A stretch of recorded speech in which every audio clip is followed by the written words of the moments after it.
with methane. Did we get the delta H already calculated? Do that? No? Actually, where did we leave off yesterday? About to do delta H. We're about to do delta H? Okay. Well, the easiest way to determine delta H is by Hess's law using delta H as a formation.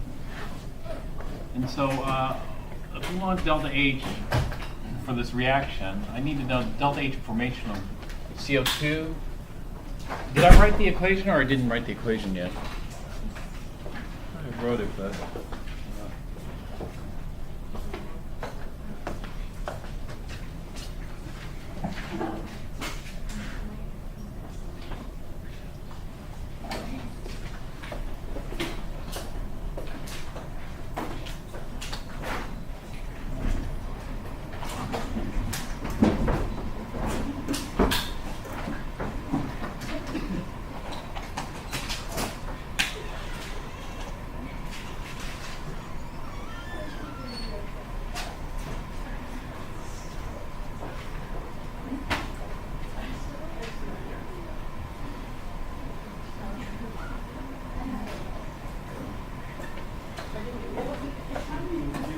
All right, we can get the delta H as a formation, the standard enthalpies of formation from appendix D.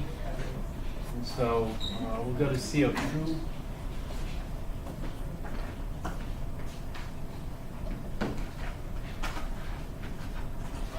Minus 393.5. Minus 393.5 kilojoules per mole. We have 1 mole, so it's just going to be minus 393.5 kilojoules.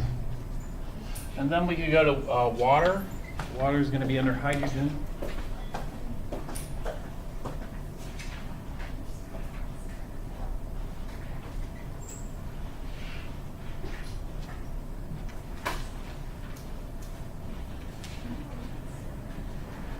It makes a difference if we do liquid or gas. We have liquid water, it's minus 285.8. We have 2 moles of that. And so it's going to be plus 2 times minus 285.8 kilojoules. The moles cancel. All right, that's the products. And then we do the sum of the reactants and subtract 2. So methane. Methane is not in the main table. Methane is an organic, so this could be the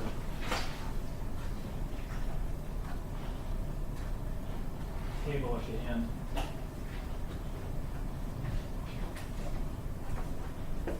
Methane, organic substances. Minus 74.81 with 1 mole. Minus 74.81 kilojoules. And then oxygen. You should know the delta H of formation of oxygen. It's 0.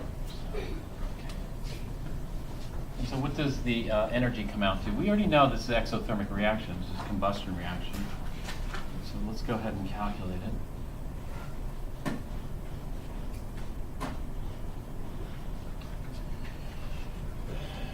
Two times 285, 8, 393.5. Okay.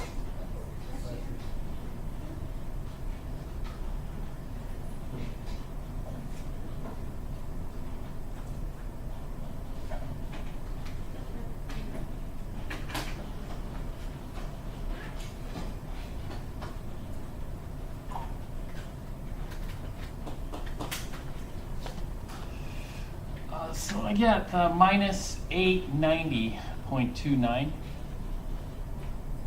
Actually, I'm only allowed 1 decimal place here, so let's go. This subscript just means it's an extra place. And just carry it over for calculation purposes. And so minus 890.29 kilojoules. Energy's going down. It's exothermic. Okay, then we can find out what's happening with entropy. Entropy calculation is just as simple as the enthalpy. This is very simple. We just get the data from appendix D, take the product minus reactant.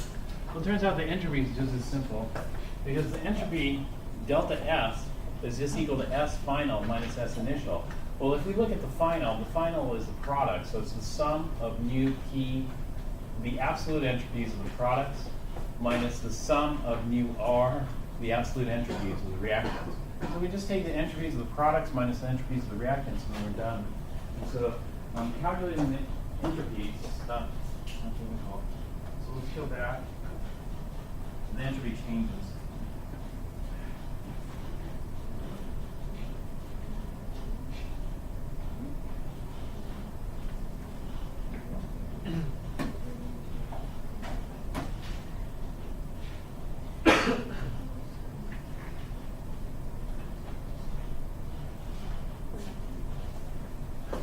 The entropies are going to be the third column here. And so entropy of CO2 is 213.7. Does that seem reasonable? It's a gas. Does that seem reasonable for a gas? 213.7? Yeah. And so our first product, CO2, has an entropy of 213.7. Now the units for entropy are joules, not kilojoules. So this is joules per mole Kelvin. So I have 1 mole, so the units I'm going to get are joules per Kelvin. All right, plus the entropy of H2O liquid.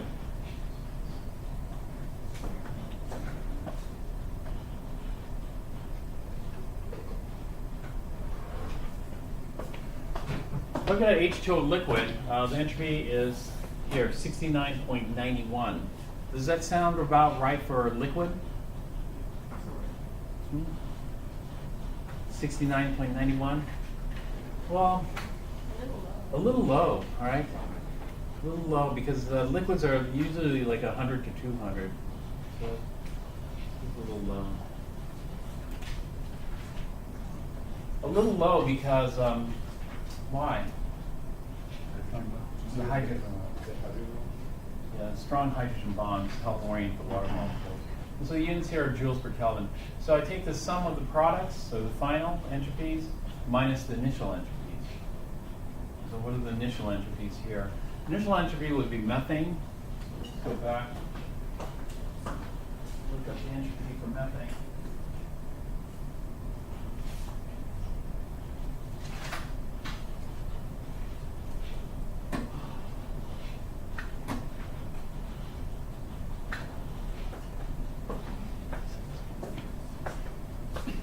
Entropy for methane, 186.3. It's a little low too, but it's not that bad. I mean, it's still close to 200, so this is going to be entropy for methane. I have 1 mole, 186.3. Oops, I made a mistake though. You see my mistake? I had 2 moles of water. I forgot to multiply the water by 2. With twice as many moles, I'm going to have twice as much volume, twice as much entropy. So CO2, actually methane, I have 1 mole, so we're okay here, joules per Kelvin. And then O2, is the entropy for O2 0? Or do I, no, entropy, O2 is a gas, it's going to be 0. So I've got to go back and look.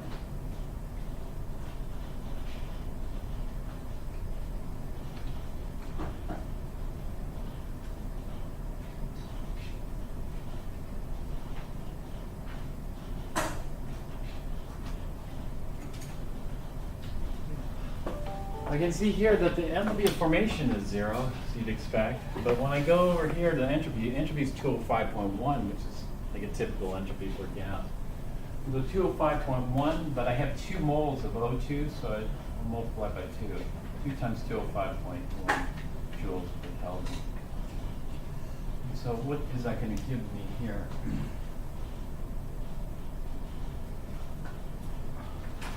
So you get 213.7 plus 2 times 69.91 minus 186.3 minus 2 times 205.1.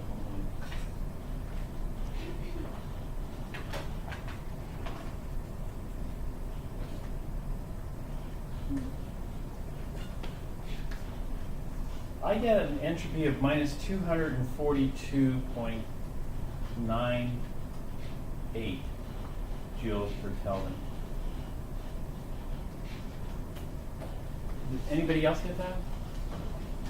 Yeah? All right. Okay. And so what happened to the entropy here? The entropy, energy went down, but the entropy also went down. If the entropy decreases, is that favorable? Why would the entropy decrease? So the entropy would decrease because we're going from gases to a gas and a liquid. Liquids are going to be more ordered, less constrained. I mean, more constrained, actually. More ordered, more constrained. And so what we have here is we have the numbers now. How do we use these numbers? Well, one way is this. The energy says we should have a reaction. The entropy says we should not have a reaction. And so what we're going to need to do is we're going to need to compare the two numbers. But when we compare the two numbers, the units are different. That's in kilojoules. This is in joules per Kelvin. So what do we do here? Well, one of the things you might do is this. You know, if we look at the energy versus the entropy, because they're at odds. And so energy and the entropy, and we compare the numbers here. The energy is at minus 890 kilojoules. The entropy is at 243 joules.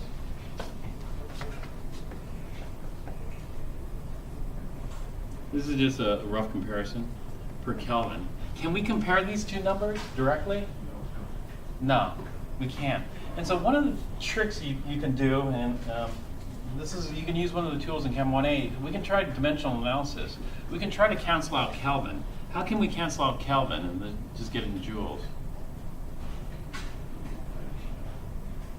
We can, you know, a lot of equations in science, do you know how they're derived? They're just derived using dimensional analysis. And so what they want to do is they just want to cancel out the units to get the units that you want. And so if I want to cancel out Kelvin, then I need to multiply this by, what variable should I multiply it by? The temperature. If I multiply by the temperature, well, what temperature should I multiply this by if I'm going to multiply by temperature? Any temperature? No, the temperature, I only have one temperature that I can use. And so if I use 298 Kelvin, then let's compare. You know, I'm going to lose some of the sig figs. I'm allowed more sig figs, but we'll just keep the numbers simple here. 243 times 298 gives me 72,400. 72,414. Let's see. Joules, which is negative 72.4 kilojoules.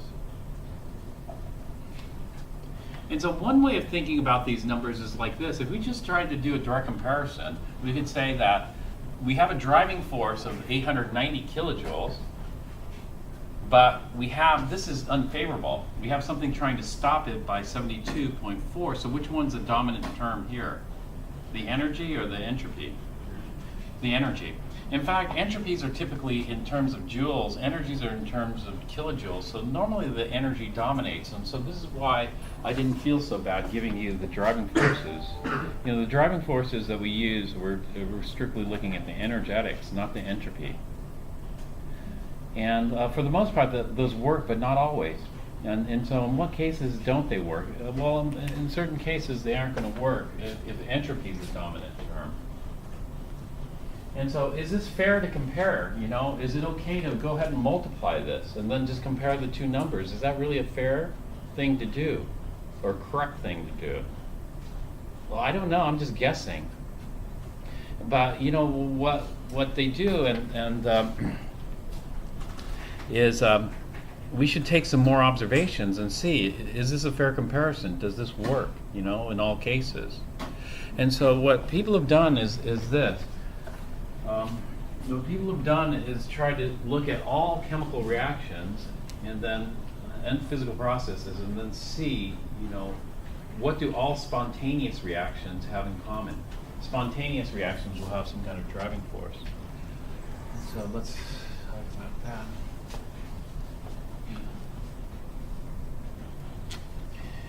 And these laws, this is going to give us the second law of thermodynamics.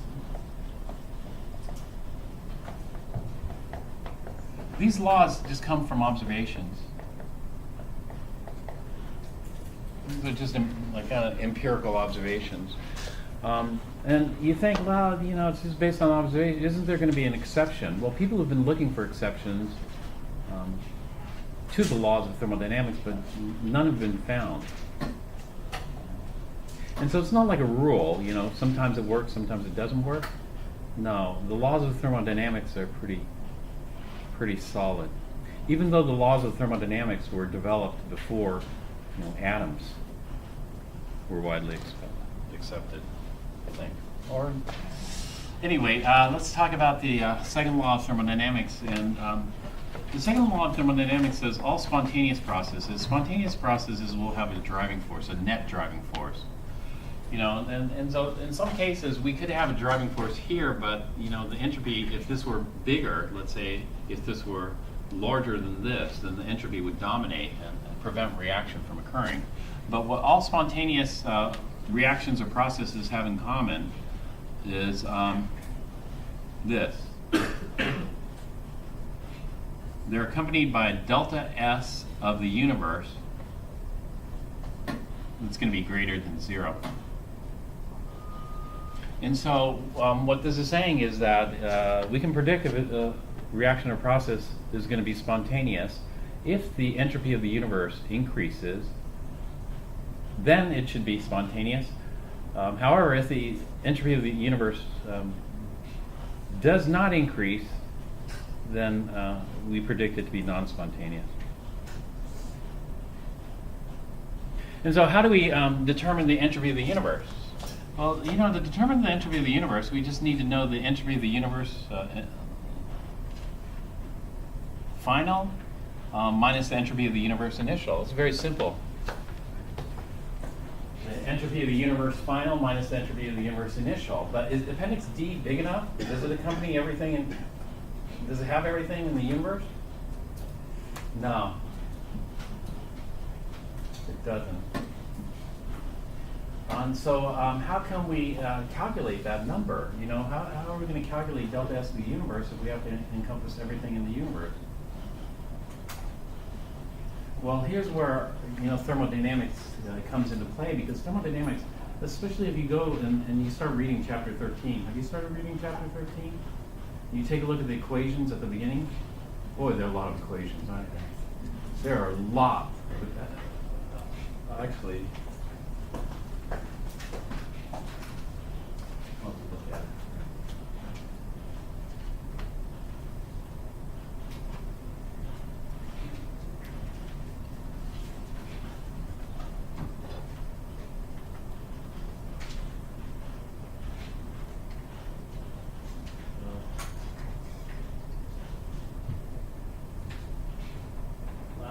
Not yet.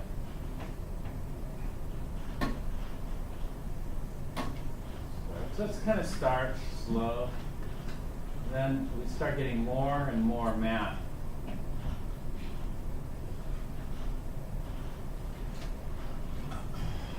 Actually, it's hard to see, but basically, in thermodynamics, you have all these relationships, you have all these equations. So what we try to do is we try to understand things.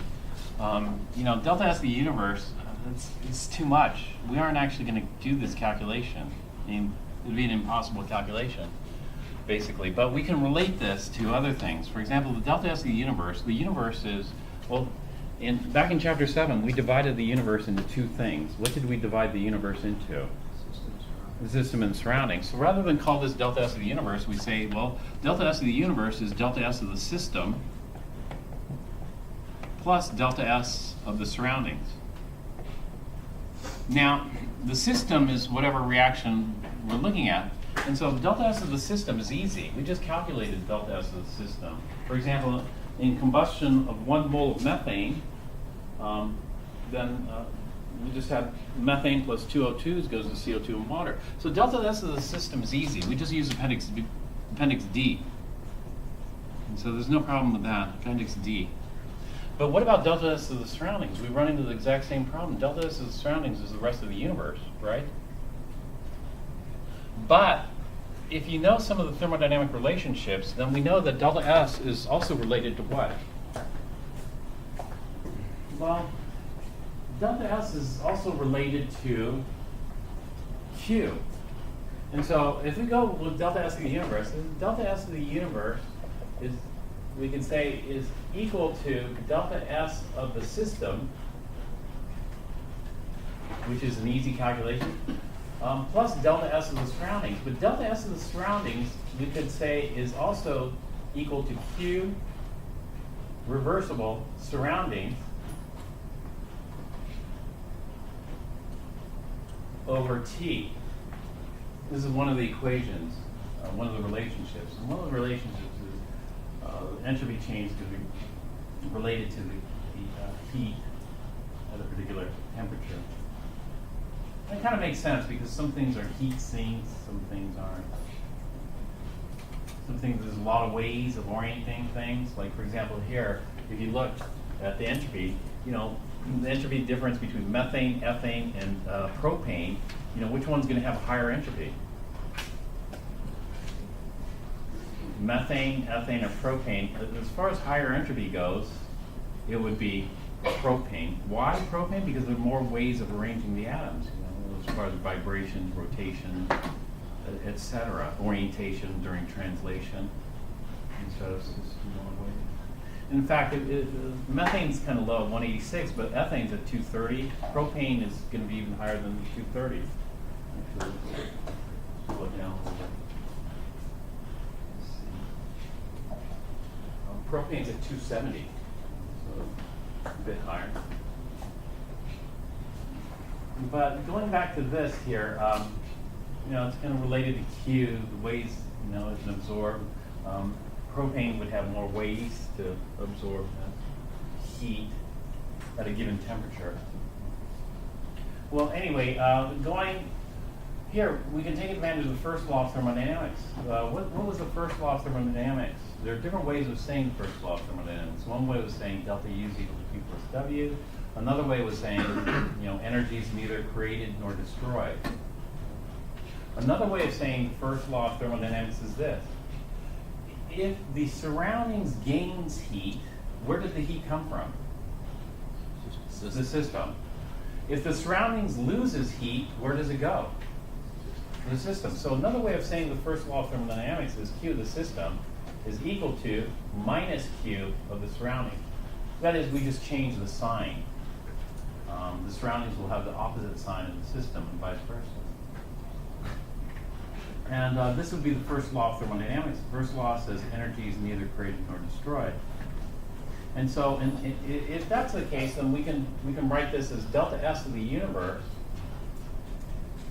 is equal to delta S of the system plus a minus Q, and I'm going to get rid of this reversible. We're just going to call it minus Q of the system. Be reversible divided by T. That's the first law. The first law says that this energy is neither created nor destroyed. So the total energy in the universe is constant. It's fixed. Only time when we see exchange, it's going to be exchange between the system and surroundings. But the total energy before and the total energy after that exchange will be the same. How about the total entropy in the universe? Is the total entropy in the universe fixed? No, the total entropy of the universe is not fixed. The total entropy of the universe is increasing. If the total entropy of the universe stopped increasing, then there's no driving force for anything anymore. And that means there would be nothing left. Everything would be totally random and dispersed. Okay, so going back to this, take a look at what we've done now. Do we have to measure the entropy of anything outside the system anymore? We don't have to measure the entropy of anything outside the system. In fact, all we have to do is measure the heat, you know, that's being transferred between the system and the surrounding. Well, if we measure the heat being transferred, is heat a path-dependent function or is heat a state function?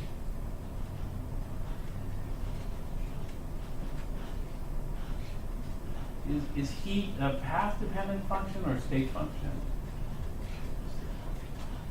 Heat is a path-dependent function. What that means, what does a path-dependent function mean? It means the amount of heat you get or you will measure depends on the path you take. And so in order to figure out the amount of heat, I actually have to measure it. I can't just calculate it because it's not a state function. If it were a state function, then I should be able to calculate it because it doesn't matter what the path is. Does that make sense? So what would be like a state function? The state function would be the distance between, let's say, the parking lot here and your driveway. You know, that could be like a state function, although that depends on the path. You pick a path, right? But the time, you know, can you calculate the time? You know, with any, well, it depends. You can have an idea of what it's going to be, but, you know, to get the actual time, you probably have to measure it. Because of traffic, because of this, because of that. And so, so like Q is a path-dependent function. It depends on how. So, for example, if we burn a mole of methane in the lab, open lab here, versus burn a mole of methane in a bomb, are we going to get the same amount of heat? No, we get a different amount of heat, depending on the path we take to burn it. And so, this is a little bit tricky because, you know, it's not, but you guys know the definition of enthalpy, right? What are the two restrictions on enthalpy? Constant pressure. And so, one, if we restrict this to constant pressure, and two, if we do what else?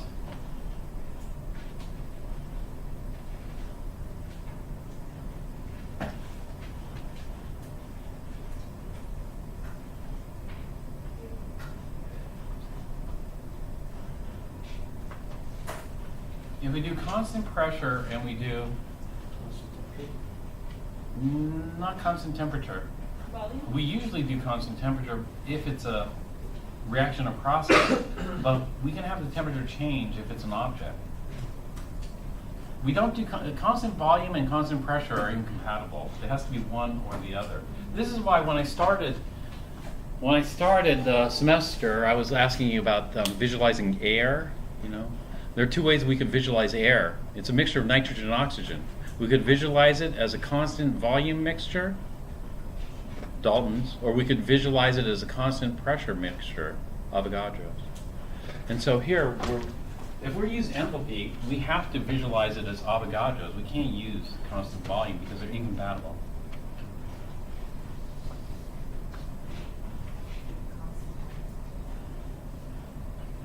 Not that. The pressure can change. There's a standard pressure, but we don't have to be standard. We could go off standard.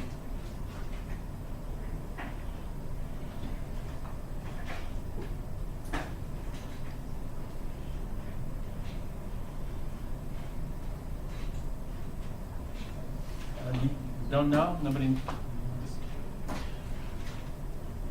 Minus P delta V work only. We can only have P delta V work. If I put these two restrictions, then I could do this pretty easily. If I put those two restrictions, then we make heat into a state function. We make it into a state function. That is, Q is defined as delta H.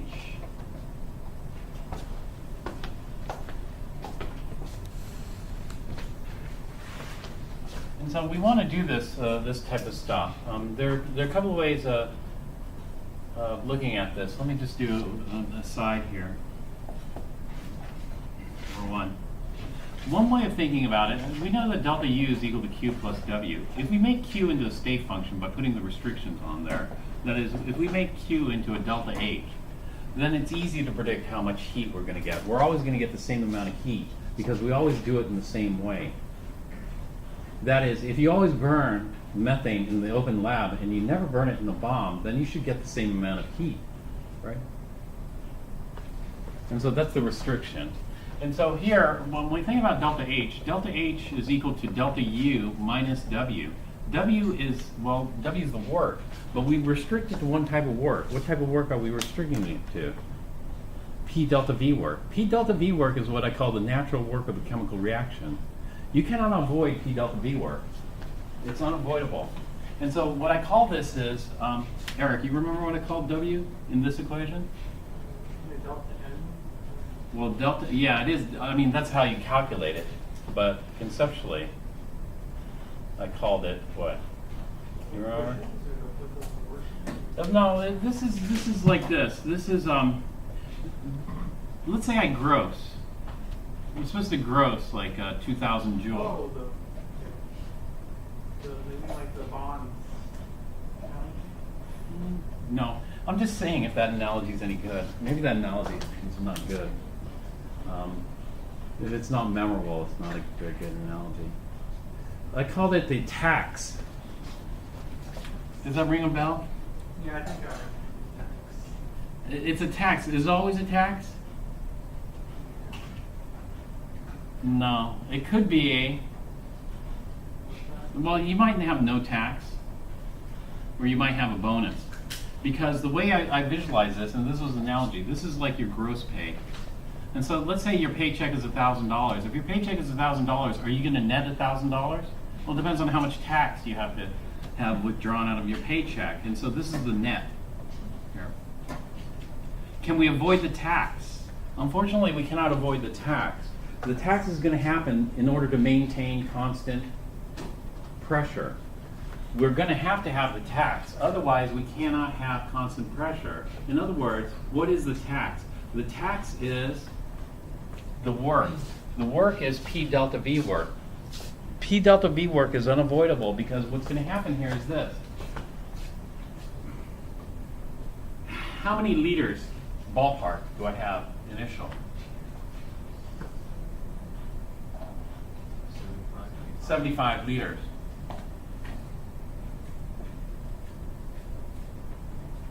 How many liters do I have ballpark final?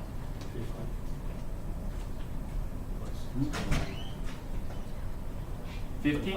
25. And so we're going from about 75 liters to about 25 liters. And so the system's volume is contracting. And so the change is 50 liters. The system's volume shrunk by 50 liters. That means the surroundings volume must have expanded by 50 liters. How much energy does it cost to expand a volume by 50 liters?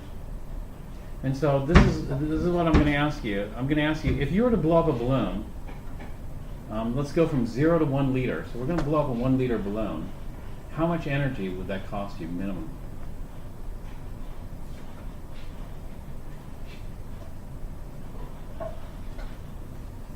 Do you know how much energy that would cost?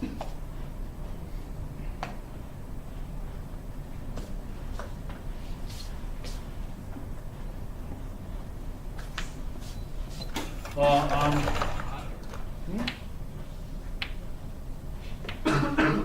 if I blew up a 1 liter balloon, that's going to cost me $101 joules. How did I get 101 joules? Or about 100 joules? It's going to cost me about 100 joules. You guys remember how I got it? That? The way I got that is by doing this. I took 8.3145 joules per mole Kelvin divided by 0.08206 liters times atmosphere per mole Kelvin. And this comes out to 101.3 joules per liter atmosphere.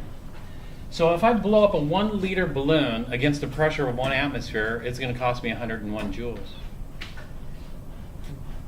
Does this look familiar? Yeah, this is converting work into joules. And so, so 50 liters is going to be 5,000 joules. 5,000 joules would be 5,000 joules, or 5 kilojoules. 5 kilojoules. So what I can do is I can do this here. If I burn this in a bomb, I get delta U. If I burn this in the open lab, am I going to get more heat, less heat, or the same? If I burn this in the open lab, will I get more heat, less heat, or the same? I'm going to get more. I'm going to get more heat because delta H, my net, is equal to my gross minus W. But minus W is only a tax if the system has to do the work. If the system does the work, it's a tax. But if the surroundings does the work, it's a bonus. And so what's going to happen here is this.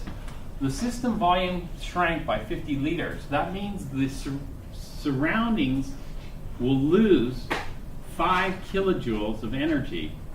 Well, energy is conserved. So if the system, if the surroundings loses 5 kilojoules of energy, where does that 5 kilojoules of energy go? Into the system. And that 5 kilojoules of energy means that when I add this up, this is Q, this is, actually that's not Q, this is W, this is Q. And I already know that Q is delta H. Delta H is minus 890 kilojoules. And so if I burn this in the open lab, I get 5 kilojoules of extra heat from the surroundings. Whereas if I burn this in a bomb, I'm just going to net 885 kilojoules. And so your pay was 885. You get an extra 5 from the surroundings, which gives you an 890 release for delta H. And so that was my quick aside here for this. Let's go back to this problem here. Going back to this problem, we'll get this, that the delta S of the universe is going to equal delta H, delta S of the system plus minus delta H of the system over T.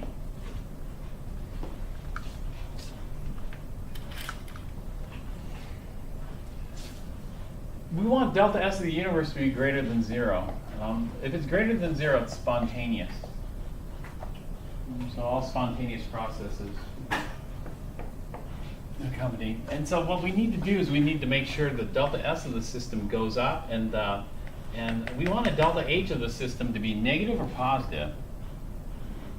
We want it to be negative, so negative times a negative gives us a positive, and everything goes up.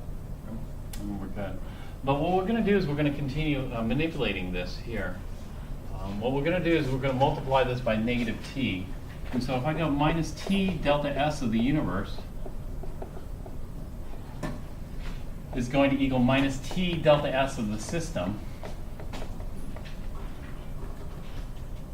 And then a minus times a minus gives us a plus delta H of the system. Okay, since I multiply by negative T, I have to flip this.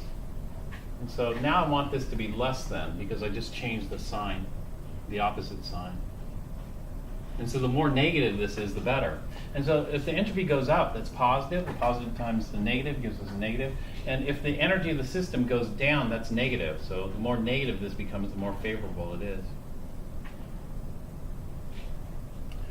All right, then we're going to do something else. We're going to define a new state function. The new state function is this. Minus T delta S of the universe is going to be defined as delta G, the Gibbs free energy change. And delta G is going to equal this. I'm going to flip these around, so it's going to equal delta H of the system minus T delta S of the system. Delta H of the system is easy. This is appendix D. And delta S of the system is easy. That's appendix D as well. Those are easy calculations to do. And as long as this is less than 0, we're good. And so if we go back to methane combustion, this is what we had for methane combustion. And so we combust 1 mole.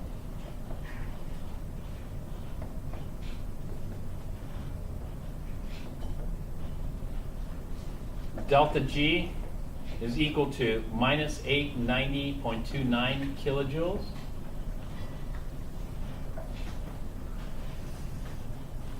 Minus the temperature, 298.15 Kelvin, times delta S. What was the delta S? 118.81?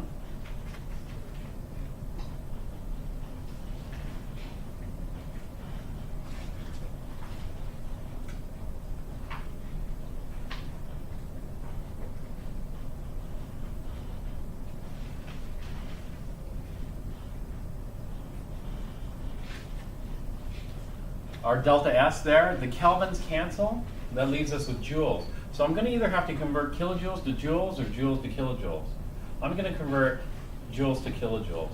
Leave it as kilojoules here. And so a kilojoule is equivalent to 1,000 joules.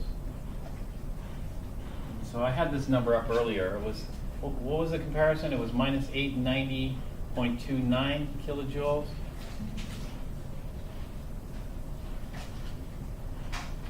Entropy went down, so it's negative. Negative times negative is positive. It was positive 70. What was it? Did someone write? Yeah, 74.81. 74.81.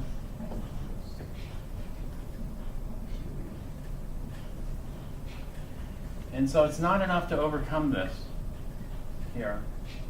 And so the energy is very favorable. The entropy is a little bit unfavorable, but not hugely unfavorable. So let's see what we get. 890.29.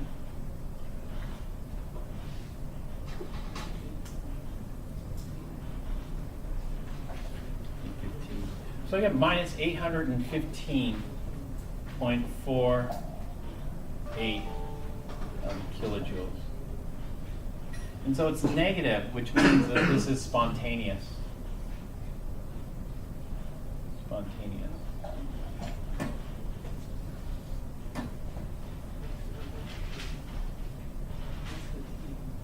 Was that S value what we calculated earlier? The 118? Yeah. What do you have? The negative 242.9. Oops. Sorry. Yeah. Negative 242.98. Sorry. Thanks.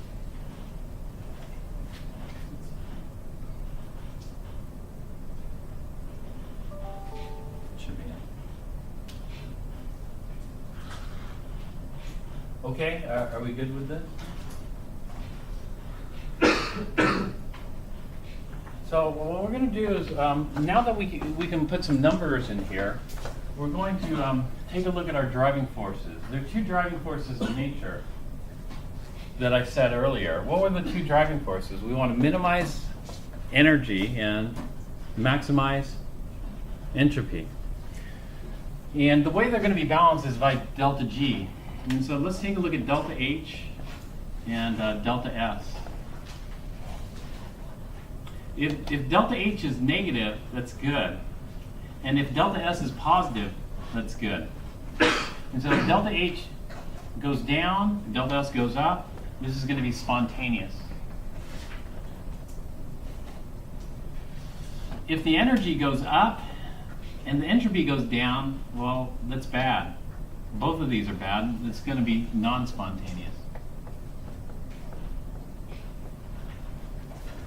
However, if the energy goes down and the entropy goes down, it could be spontaneous like methane.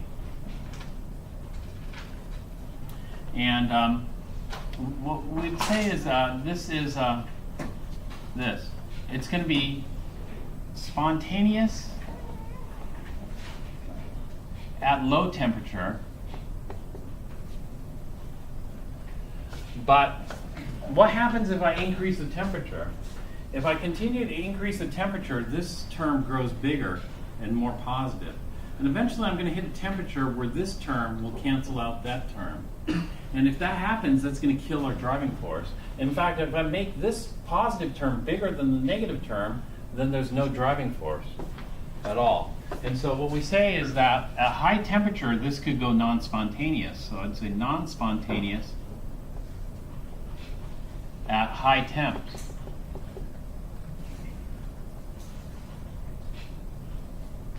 And what that temperature is depends on the numbers there. Likewise, if this is positive and positive, the entropy is favorable, but the energy is not.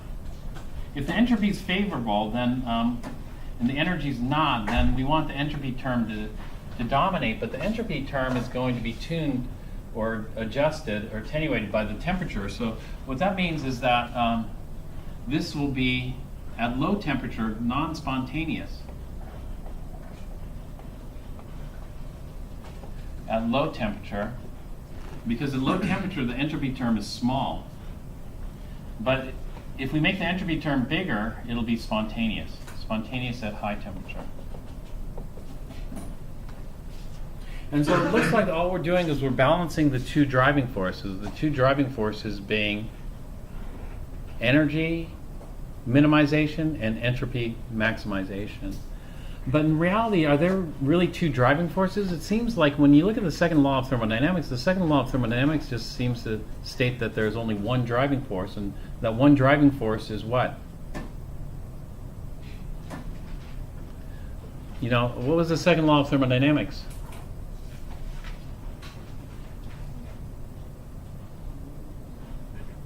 The entropy of the universe is increasing, yeah, greater than zero. And so, where's the energy in that? There's no energy. What happens to that energy is minimizing. Maybe I should say the entropy of the universe is increasing, but the energy of the universe, does the energy of the universe change at all? No. And so where is energy in terms of the second law of thermodynamics? Well, it's actually, it's in there because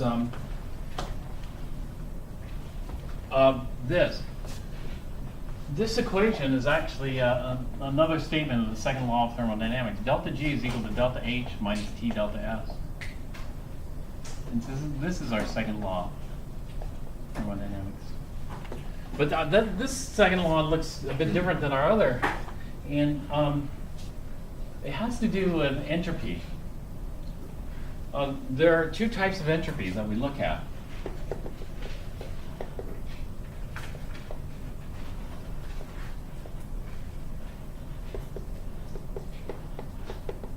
Positional entropy. Positional entropy would be like the library, you know, if all the books are scattered about, which eventually they will be, you know. Somebody could have the library books perfectly ordered, but eventually, over time, just spontaneously, you know, as people use them.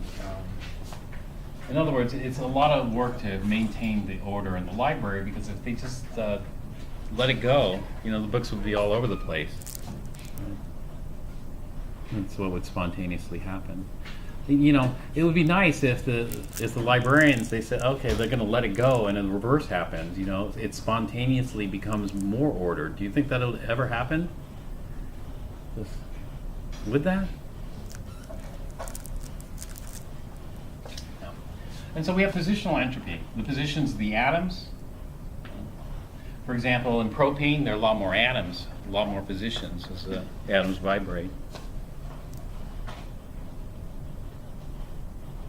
You know, the position of particle and gas, that's positional entropy. But there's one more, and there's energy entropy.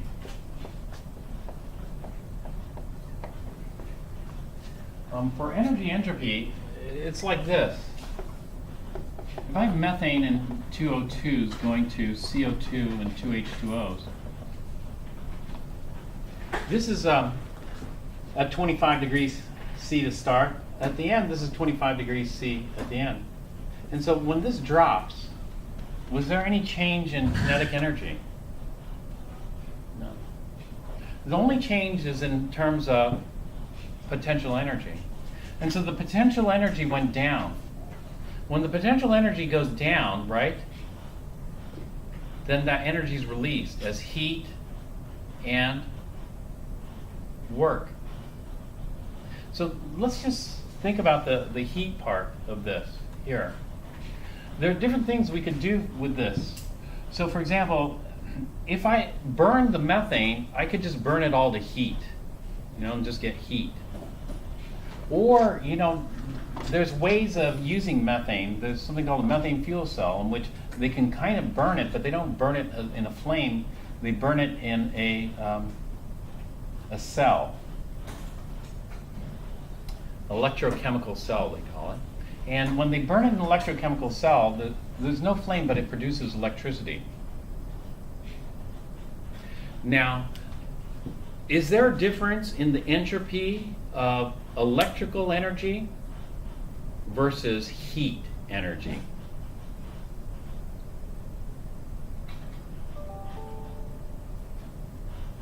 In other words, is one a lower entropy form of energy and the other a higher entropy form of energy, or are they both equivalent entropy forms of energy? Heat versus electricity. Or, I can convert this into like work, rather than heat.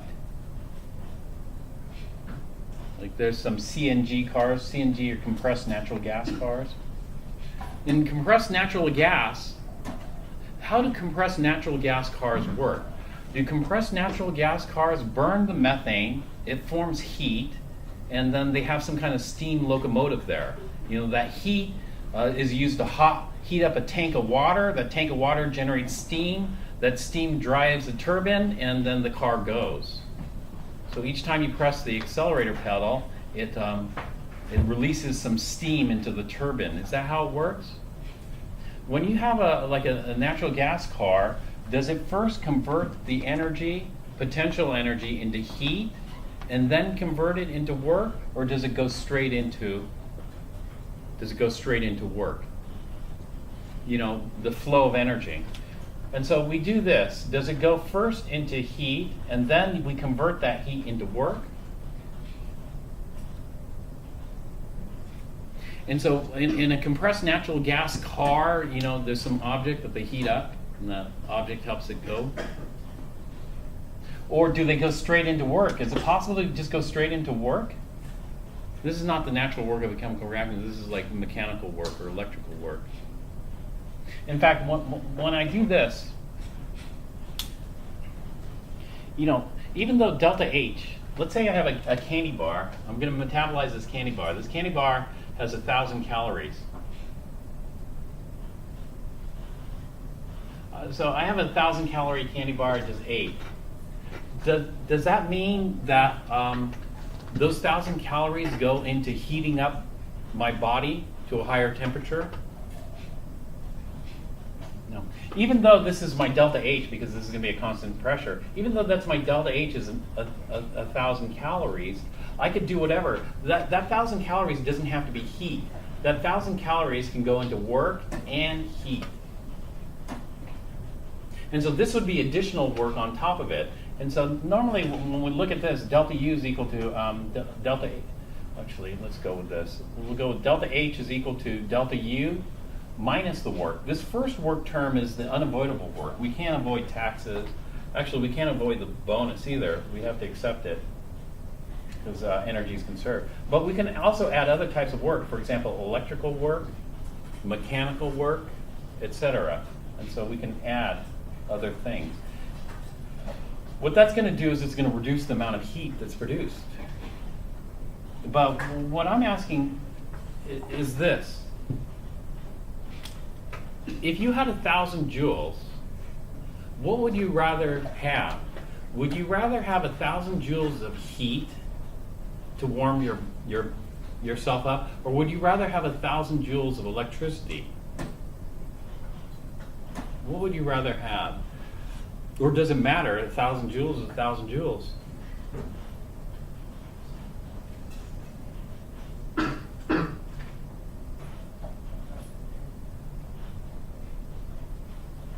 You go, yeah, if I had 1,000 joules, It doesn't matter. It's 1,000 joules is 1,000 joules of energy, right?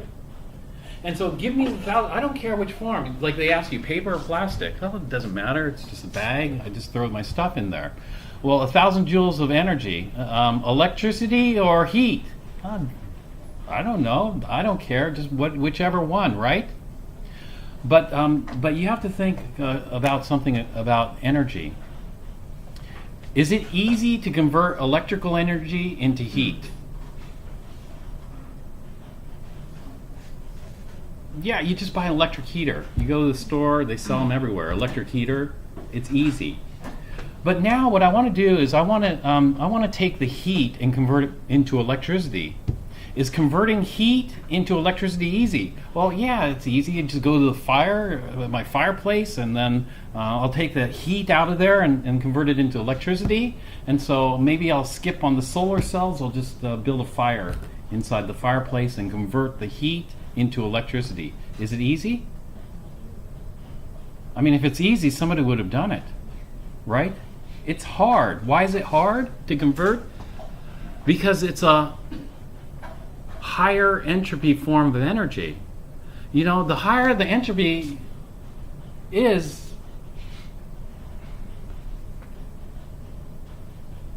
right? The higher the entropy it is, the less useful it's going to be in doing spontaneous changes. And so the point I was trying to make with this is the same thing. You know, if you have a compressed natural gas car, you aren't going to convert that energy into work. What you want to do is you want to convert that potential energy. You're not going to convert it into heat. You want to minimize the amount of heat that's produced because heat is higher entropy. And so this is it.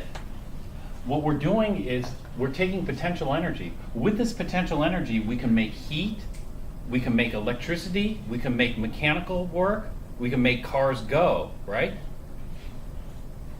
That. But if you take this potential energy and just convert it into heat, can you take that heat and make a car go? Sure you can. You just build a little tank, fill it up with water, you know, and you have a little steam locomotive, right? Is that a very efficient way of making? Sure, you can make electricity. How would you take that heat and make it electricity? Well, what we can do is we can heat up a tank of water, we get some steam, we have a rotor, and we have a little magnet in there, like a little motor, and that generates electricity. Is that easy? No. And so, so the point of this is this. The more heat that's released to the surroundings, the higher the entropy is going to go up. Right? And so what we're doing is we're dumping high entropy energy into the surroundings as heat from lower entropy energy. Lower entropy energy would be like this. This is like a battery here, which is storing this potential energy. And with a battery, you could do a lot of things. And be the same thing. What would you rather have? Would you rather have a hot metal pan with 1,000 joules of energy, or would you rather have a battery with 1,000 joules of energy? A battery, because what are you going to do with a hot metal pan at 1,000 joules? Well, you can put it in water, heat up the water, make steam, and then you can make something happen. But with a battery, you can make something happen directly, right? And so that's the difference in entropy of energy. And so this is just saying the same thing. This is saying the entropy of the universe is increasing. If we're dumping heat into the surroundings, well, that's much higher form of entropy form of energy than the potential energy that we started with. Okay. All right, now we've gone through that. The rest of this is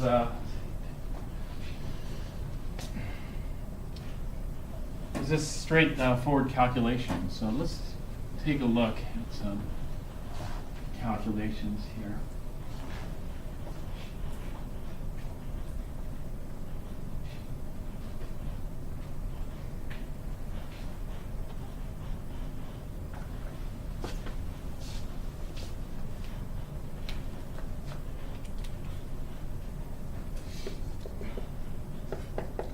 So this we'll keep it simple. Let's say H2O solid goes to H2O liquid. H2O solid goes to H2O liquid. I want to figure out what my delta G is. Actually, I already know what my delta G is. Is this spontaneous or non-spontaneous? Well, let's take a look. What's happening with the energy? Is the energy going up or down?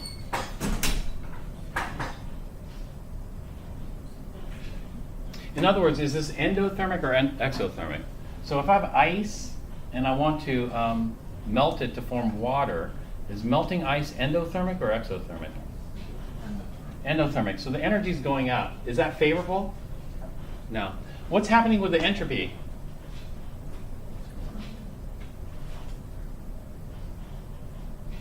Well, it's liquid versus solid. Which one's higher entropy? Liquid. So entropy is going up. So this is good. This is bad. This is good. This is bad. Let's see. So the energy is going up. The entropy is going up. So what this says is it's non-spontaneous at low temperature. So melting ice is non-spontaneous at low temperature. But it should be spontaneous at high temperature. Well, what is high temperature? Well, high temperature is always relative to the numbers you have. And, it might not seem like high temperature to you, but this is high temperature to ice. What's high temperature to ice?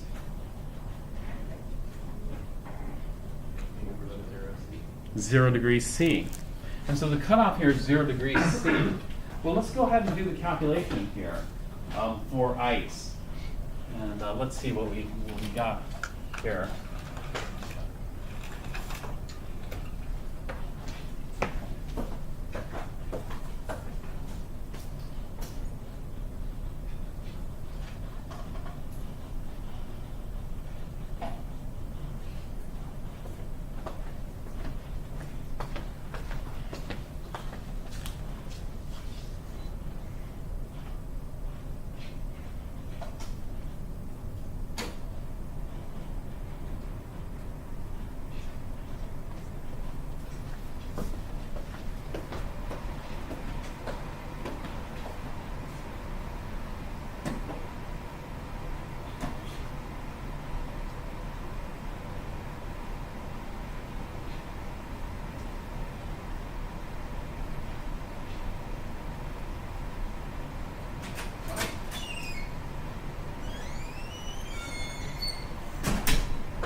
Okay, so I'm going to look for H2O solid.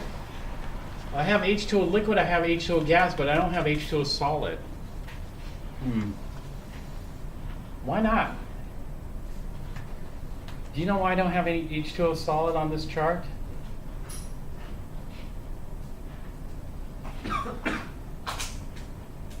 This is because ice isn't that common, so they left it off this chart. No, the reason there's no H2O on this chart is because of the temperature. What is the temperature of this? 25 degrees C. Does ice exist at 25 degrees C? No. And so you aren't going to find it here on this chart. There's no ice at 25 degrees C. In fact, at 25 degrees C, it should be liquid or gas? It should be liquid. And so we have H2O liquid, but why do we have H2O gas here? Why should there be any H2O gas? I mean, at 25 degrees C, H2O should be a liquid, not a gas.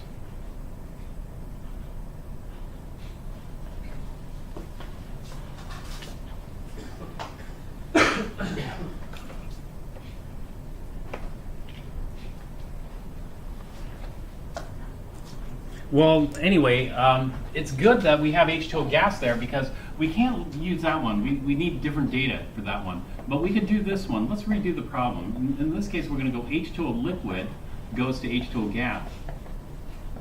And so at 298 Kelvin, at 25 degrees C, do you expect this to be spontaneous or non-spontaneous? Okay, H2O solid to H2O liquid is called melting. H2O liquid to H2O gas is called vaporization or boiling. So does water boil at 298? No. And so this should be non-spontaneous. Well, we have the numbers here, but why is there H2O gas? There's H2O gas because if I spill a drop of liquid on the table, what's going to happen when I come back tomorrow? Is it still going to be there?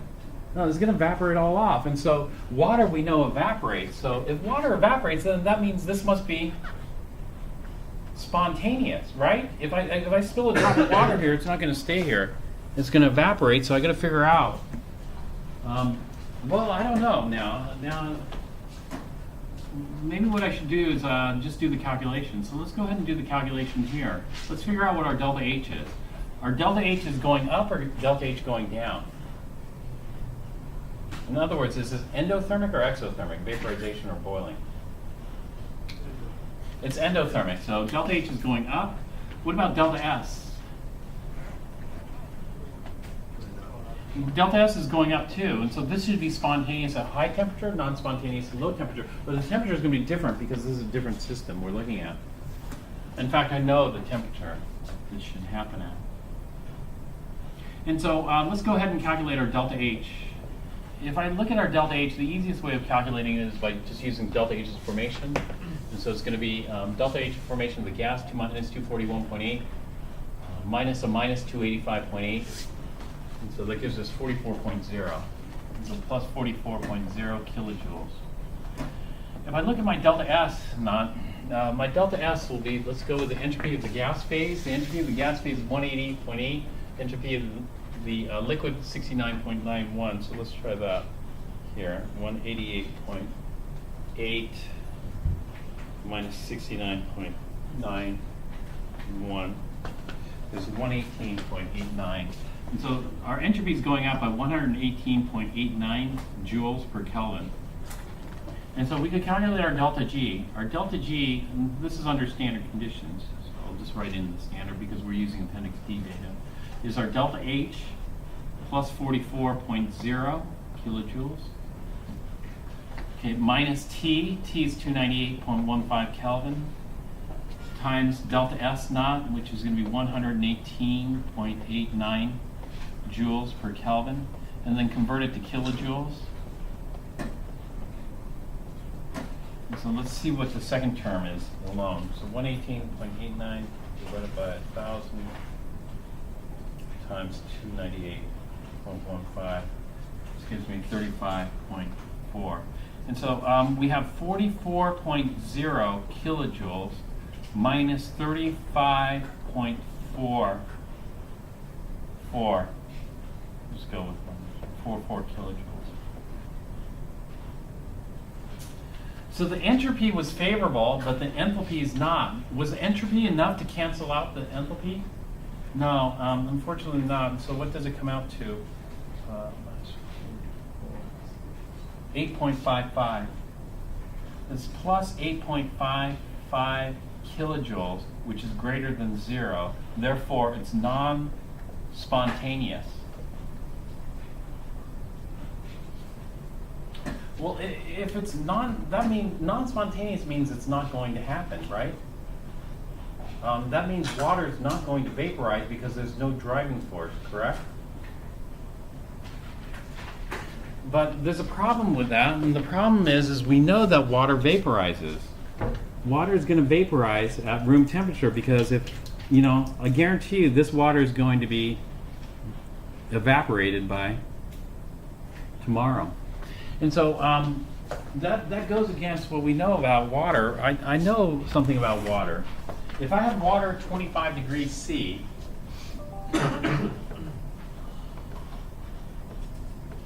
at 25 degrees C, do all the water molecules have the exact same energy? Let's say I'm going to take a mole of water at 25 degrees C. Do all 6.022 times 10 to the 23rd water molecules have the same energy? No. They don't have the same energy. In fact, they have a distribution of energies. What does that distribution of energies look like? And so if we were to map out the population versus the energy, what does it look like? It looks like this. What type of distribution is this? Boltzmann. Yeah, this is the Boltzmann distribution. So we got a Boltzmann distribution. with that. And so this is at 25 degrees C, and then there's going to be some energy cut off here. And if we have a higher energy than this cutoff, then these water molecules can escape into the gas phase. And so we have a fraction or a population, a small population that can escape the liquid phase and go into the gas. And that's going to happen spontaneously. We can't stop that. And so as these vaporize, what we have to do is we have to seal this. If we don't seal this, then all the water will evaporate. But if we seal this above here, then what's going to happen is we're going to saturate the air with water vapor. When we saturate the air with water vapor, then some of the water vapor will come back and stick to the surface. And so when we saturate it, we've reached the state of dynamic equilibrium. That is, the evaporation or vaporization rate is equal to the condensation rate, and there's no net change. And we call the pressure that results the vapor pressure of water. The vapor pressure of water can be increased if we increase the temperature. If we increase the temperature, then we're going to get more molecules that can vaporize. And that is, we'll just shift the curve. You know, and do you remember RMS speed? The RMS speed is going to be related to the average kinetic energy. The average kinetic energy is related to the temperature. And so if we look at it, you know, if we assign all the water molecules a single energy, that is, heat up the cold ones, cool down the warm ones, we will get this energy here, the average kinetic energy. If we cool it down, you know, this would be 25, this is higher. If we cool it down, then we're going to decrease the fraction here. But what we say is it's spontaneously going to happen, right? And so what does this mean, non-spontaneous? Can I stop the water from vaporizing? You know, that is it possible? It's impossible. There's going to be an energy cutoff, and anything above this will be able to vaporize spontaneously, no problem. And so what does non-spontaneous mean? Well, non-spontaneous has different meanings. It depends on this number here. And in this case, yeah, water is still going to evaporate, but what non-spontaneous means in this case is which one's going to dominate. In other words, if I had a beaker of water like this and capped it, this would be like the indoor swimming pool. Have you been inside the indoor swimming pool? It's really humid in there because it's like 100% relative humidity. But do they have to worry about all the swimming pool water evaporating? And so they have to go in there and refill the water? No. And what this means is that the reactants are dominant. And so the reactants are favored over the product. It doesn't mean no product will form. And so what we're going to see is something like this. In Chem 1A, you were looking at reactions that had very powerful driving forces, like methane. If you look at the combustion of methane, what was the driving force? Minus 890. If you look at this is plus 8. Minus 890 plus 8 is a huge difference. And so what we see is this. When we look at our delta G's, and we look at a lot of reactions, then what we'll see is if we're at, let's say, 200, plus 200 kilojoules and above, you know, in Chem 1A, we would say there's no reaction. No reaction. Likewise, if we're at minus 200 kilojoules, minus 200 kilojoules is a very strong driving force. If we're at minus 200 kilojoules and below, like at minus 890 kilojoules, then in Chem 1B, we say complete reaction. I mean, Chem 1A, sorry. Chem 1A, we'd say complete reaction. And so when I combust the methane, I don't expect any methane left over, you know, as long as I had enough O2. You know, it's not going to, whereas over here, I'm going to expect a lot of water left over. You know, in fact, I expect mostly water left over here because it's not spontaneous. But what we see in between here is this. In Chem 1A, you didn't have these, or if you did have these, then you did something simple, like this. In Chem 1A, we avoided this, or we assumed that there was 100% reaction, like here. Or we assumed that this is 100% no reaction, like here. But what we have here is we have partial reaction in this region. And so this is what we have here. When I look at this number here, you know, what that tells me it's going to be mostly reactant, and I'm going to get a little bit of product, not much. And so this is the partial reaction. You've done partial reaction before. And so let me just finish off with this as far as the partial reaction goes. So for example, if I had HCl and water, HCl is a strong electrolyte, and it's going to hydrolyze or ionize completely. And so we'll go to this. And so this should have a strong driving force. In fact, this is the way we visualize it. If I start off with 1 mole of HCl, and water will have excess, and we have 0 and 0 moles here. Then I know initially I start off with this, but there's going to be a change. That's what C is. I is for initial, C is for change. I'd say, you know, all of this is going to hydrolyze because it's a strong electrolyte. And so the change is going to be complete. This. And so I'm going to end up with 0 moles and 1 mole and 1 mole. And so it completely ionizes or completely hydrolyzes in water. But if I have a weak acid, do weak acids completely ionize or hydrolyze in water? And so if I did the same thing with acetic acid and tried to hydrolyze water, am I going to get the same result? And so this is going to go to hydronium and acetate. And so if I start off initially with 1 mole of acetic acid, does that entire 1 mole react? Now, what you learn is it partially reacts, right? In fact, what you should have learned is just a little bit reacts. And so the situation is, if just a little bit reacts, well, how much? Well, wait a minute, should any react? Because here we're going from acetic acid to hydronium. Acetic acid's a weak acid. Hydronium is a strong acid. So acetic acid, this is no driving force. We're going from weaker acid to stronger acid, therefore there should be no reaction. But when we look at the numbers, when we go to delta G is not in the plus 200 range. If delta G is in the plus 200 and above, then yeah, there's pretty much no reaction. But delta G turns out to be in this range, and what happens is we can't stop these collisions. And so what we'll say here is that a little bit reacts. So this is 1 mole minus a little bit. And then we'll form a little bit of hydronium and a little bit of acetate. Now, how much hydronium and how much acetate do we form? That is, I want to ask the same question. Here, if I start off with 1,000 grams of H2O liquid and 0 grams of H2O vapor, how many grams of H2O liquid vaporize into the gaseous state at 298 Kelvin? You know, well, we could do that calculation using vapor pressures. If we use vapor pressure and the ideal gas law, we could figure it out. But, you know, I want to do this using my driving force, delta G. And so using my driving force, delta G, can I figure out how many grams of this vaporized to this?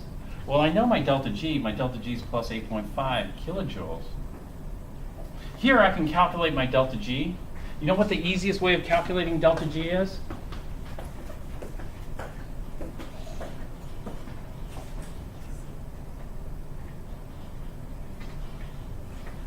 The easiest way of calculating delta G is not by calculating delta H and calculating delta S. The easiest way of calculating delta G is by using delta G's of formation and Hess's law.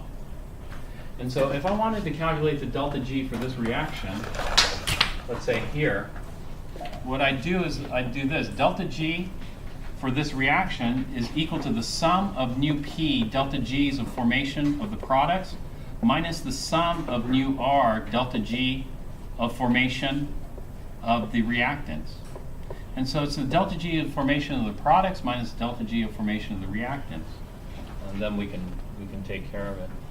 And the same thing here, that would be the easiest way of calculating it. But the thing is, I have this number, now what can I do with that number? How can I predict how much will occur? And, you know, because the driving force, you know, even if I have a very small driving force, like -8, if I have a very small driving force of -8, does that mean I get 100% reaction? And in the case is no. And so what we need to do here is this.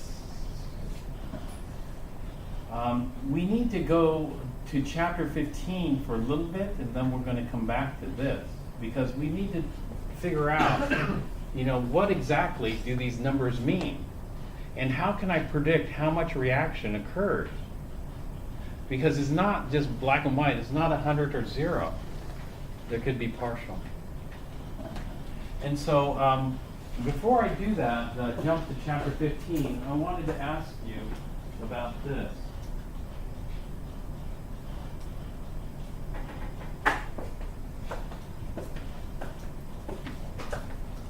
Why was the enthalpy of formation of H plus defined as 0?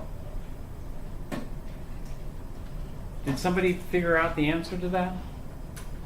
Because we cannot create ions individually. Yes, that's good. That's a good answer. Because you can't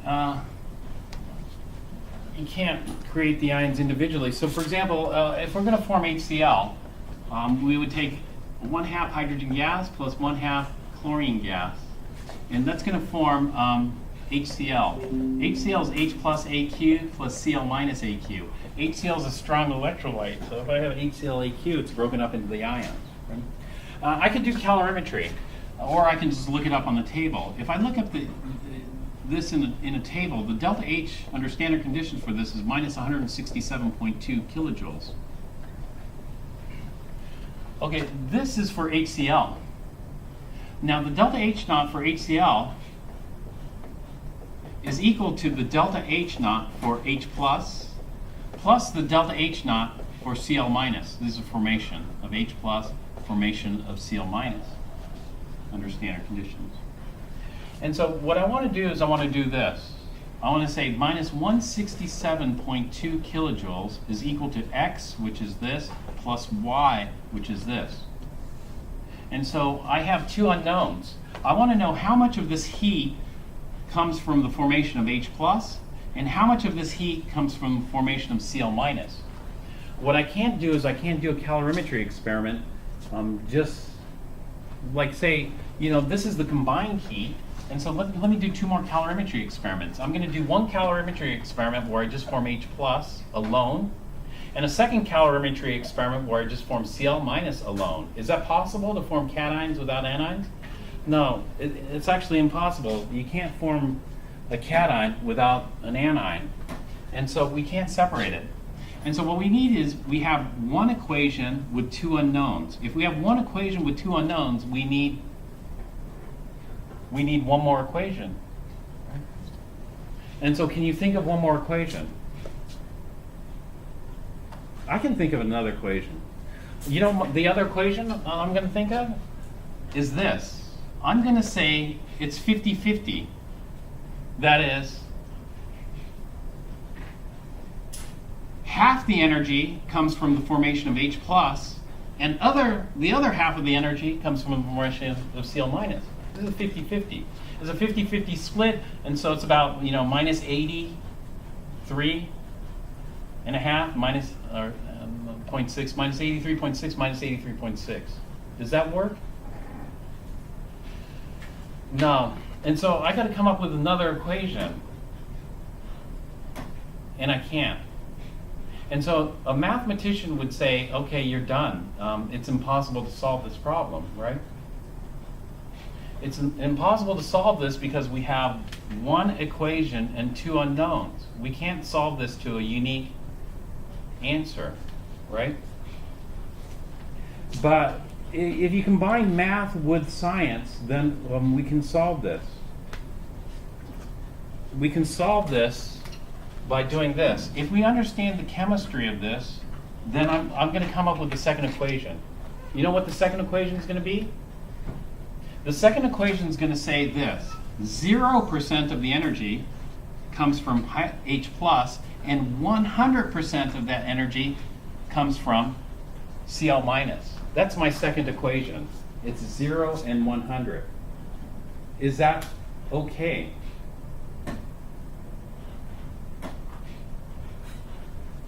Yeah, it turns out it's okay. In fact, 50-50 would have been fine too. I could have done 50-50. That's okay because I understand something about the error I'm introducing. Is that correct? No, that's a huge error. But the error that I'm making is a systematic error, right? And that means all the cations are going to be off in one direction, and all the anions are going to be off in the opposite direction. And since you cannot form a cation without forming an anion, both will form. If both forms, then what happens is those two systematic errors cancel each other out, and we're okay. And so this is the case. This is often done in science. What's often done in science is if you have two unknowns, you just make an assumption and then go from there. And so that's what we do in this case. And so if we look at the delta H of formation of HCl, the delta H of formation of HCl is minus 167.2. 0% of that energy comes from the formation of H plus. So if I go to H plus, it's 0. 100% of this comes from the formation of chloride. So what is chloride?